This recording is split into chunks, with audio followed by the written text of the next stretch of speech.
Kaburnya pasukan Tiongkok dari perang terbesar di Laut Cina Selatan setelah pasukan Cina kebingungan oleh serangan balik TNI yang berhasil menghancurkan kapal induk dan menembak jatuh jet tempur Cina, membuat Indonesia berjaya dan terus menggencarkan serangan. Sesuai dengan perintah operasi satuan atas, setelah berhasil menghancurkan kekuatan musuh, prajurit Resimen Kavalir 2 Marinir, TNI Angkatan Laut kembali melanjutkan pergerakannya dalam melakukan serangan balasan kepada Cina dan bergabung dengan Denjaka di garis depan untuk memburu pasukan Tiongkok yang lari ketakutan. Upaya Cina dalam melumpuhkan Indonesia dipastikan gagal total setelah sebelumnya Sok Jago menantang perang dan menyerang TNI saat negosiasi antara Cina, Indonesia, Malaysia berlangsung, serta membawa kabur Anwar Ibrahim dari sergapan Kopassus di Kuala Lumpur. Pusat Komando TNI melaporkan prajurit mampu menuntaskan dengan melakukan strategi bertempur teknik penerobosan beberapa ranjau secara cepat dan menghambat rudal-rudal besar milik sekutu Cina dengan bantuan Rusia. Serangan balasan dari pasukan Indonesia berhasil membuat Cina perlahan mundur. Dikabarkan telah mengirim pasukan tambahan untuk langsung menyerang sebelum pasukan Tiongkok tiba di perbatasan negara mereka. Bahkan di beberapa wilayah laut, pasukan Cina menarik diri dengan tergesa-gesa dan meninggalkan kapal-kapal kecil mereka setelah mundur dari lautan Cina Selatan. Pusat Komando bahkan mencatat pasukan TNI di garis depan saat ini hanya berjarak 50 km dari pantai negara Cina. Serangan balasan Indonesia berharap Cina membuat Indonesia kesal dan menyerukan Barat untuk segera merealisasikan janji pengiriman senjata artileri. Untuk mendukung mereka termasuk Amerika, Jerman, dan Inggris. Presiden Xi Jinping dikabarkan telah berulang kali mendesak Barat memasok senjata yang lebih canggih untuk membantunya menangkis serangan yang akan Indonesia lancarkan agar tidak seperti Malaysia. Kejar-kejaran di laut atau di jalur laut menjadi semakin sengit ketika berhasil serangan mereka melalui jalur udara dan mengenai telak salah satu kapal Cina yang kabur ke negaranya. Wartawan terkemuka dan mengikuti pasukan Cina menulis bahwa pasukan TNI menembaki rute pasukan utama Cina ke perbatasan melalui jalur udara. Ini bukan pengepungan total, tapi suplai normal di sepanjang rute tidak mungkin. Ini sangat penting untuk pertahanan, katanya.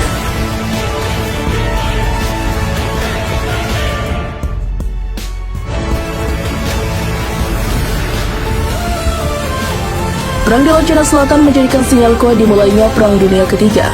Cina yang awalnya sombong dengan serangan rudal besar yang dibantu oleh Jerman dan Inggris seketika gagal oleh pangkalan rudal Rusia.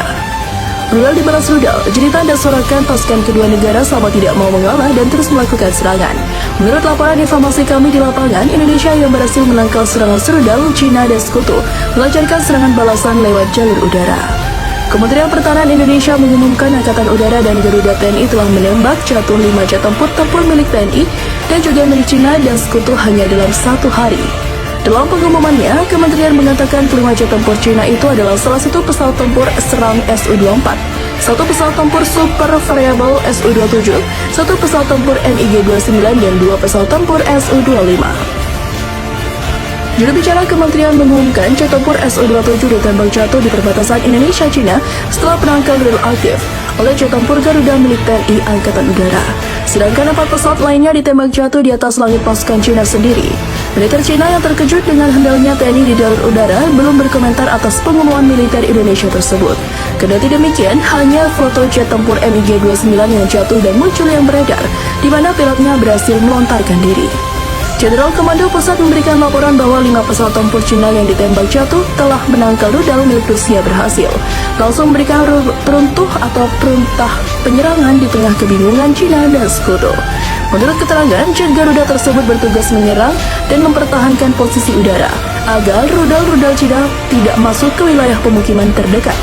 Dia juga mengatakan bahwa sistem pertahanan udara Rusia berhasil menetralisir serangan tersebut dan memberi peluang bagi TNI untuk memberi serangan balasan. Militer Rusia mengklaim selama penyerangan Cina melakukan penembakan intensif di daerah strategis adalah yang paling berbahaya, dan Rusia segera menyiapkan pasukan tambahan ke wilayah Laut Cina Selatan. Angkatan bersenjata TNI AD juga telah bergerak sebagai tombak utama TNI di garis depan. Serangan balasan 200.000 TNI telah diluncurkan, dan sekarang sedang mencoba menyergap kapal induk Cina bersama pasukan Denjaka di garis depan. Kementerian Pertahanan atau Kemhan melaporkan bahwa penerbangan operasional taktis militer pasukan rudal dan artileri mengalahkan 69 unit artileri Cina dalam posisi tembak. Serangan TNI juga menghantam titik pengarahan sementara formasi Cina di wilayah strategis dan menyiapkan jebakan besar untuk Cina untuk mulai serangan balasan.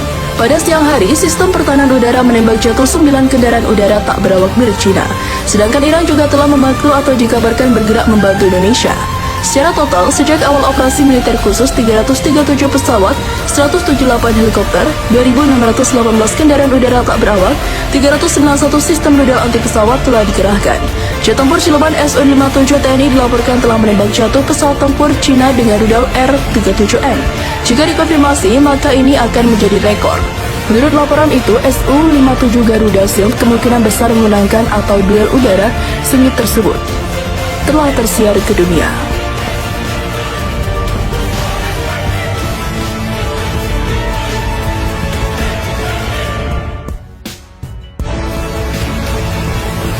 Penundaan dan kecelakaan telah merusak penyerangan Cina kepada Indonesia dan sedang berlangsung setelah sebelumnya pasukan Cina kram secara mendadak oleh serangan senyap dan jaga, ujarnya. Ledakan besar ini membuat pasukan Cina kebingungan, serta serangan mereka yang telah gagal total bisa dikatakan perang antara Cina dan Indonesia adalah kekalahan telak Cina. Lanjutnya, informan kami yang berada di pusat komando memberikan laporan bahwa kebakaran kapal induk Cina terjadi saat serangkaian ledakan misterius yang dioperasikan oleh pasukan Denjaka menghantam titik krusial dan didukung oleh rudal jelajah yang diluncurkan oleh pasukan Rusia pada pihak Tiongkok dan Sekutu. Amerika Serikat yang juga dikabarkan ikut serta mengomentari tentang meledaknya kapal induk Cina tersebut dan menyatakan keyakinan bahwa kapal perang induk Cina tenggelam karena dihantam rudal. Seorang pejabat senior Amerika yang meminta untuk tidak disebutkan namanya mengatakan rudal yang menghantam Cina adalah rudal anti kapal Neptunus. Kantor-kantor berita Cina yang mengutip Kementerian Pertahanan mereka mengatakan kapal induk Cina yang tenggelam di Laut Cina Selatan setelah kebakaran dan amunisi yang dibawanya meledak beserta alutsista yang mereka bawa. Cina sendiri melalui media setempat membenarkan kapal itu terbakar setelah rusak parah, mengutip Kementerian Pertahanan Cina. Sebelumnya, TNI Angkatan Udara kibarkan juga menghancurkan 5 jet milik Cina sebelum kapal induk tersebut diledakkan dan menjadi kehancuran bagi penyerangan Cina. Rudal Neptune sendiri, rudal jelajah terbaru dengan jangkauan 300 km. Rudal ini memang dirancang untuk menghancurkan kapal dan kapal besar.